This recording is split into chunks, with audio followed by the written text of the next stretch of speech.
পাটুলি উপনগরে মাঠে আয়োজিত হয়েছিল কচিকাঁচাদের নিয়ে এক ক্রিকেট ম্যাচ। এই ম্যাচের মূল উদ্যোক্তা হলেন শিবশঙ্কর পাল। অন্যান্য ম্যাচের তুলনায় এই ম্যাচ কিন্তু একটু আলাদা। কিভাবে? আসুন জেনে নেব শিবশঙ্কর পাল অর্থাৎ ম্যাকোর থেকে। আচ্ছা, আজকে পাটুলি উপনগরের মাঠে খেলা হচ্ছে, তো খেলার বিষয়ে আমাদের একটু বলুন। এটা লাস্ট এক মাস ধরে চলছে। আমরা 24 টিম নিয়ে করেছি। এটা একটা নতুন কনসেপ্ট বাচ্চাদের জন্য, যেখানে 100 বল 100 পয়েন্টস। মানে 100 points means height and wait.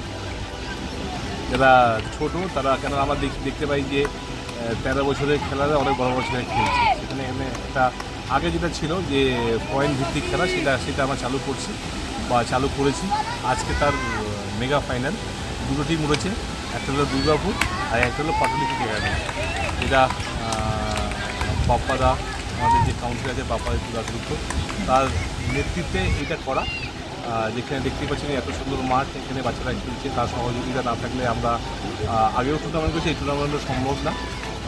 যেখানে বাপ্পাদার মতো আমাদের মানুষ পেয়েছি, তার জন্য ধন্যবাদ বাপ্পাদাকে।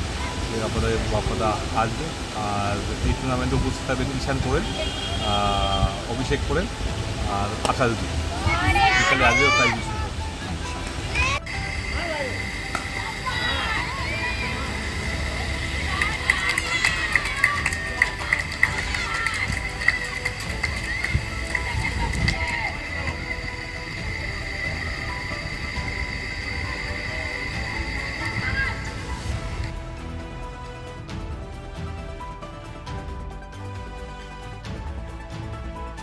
ব্যুরো রিপোর্ট, বাংলার পালস টিভি।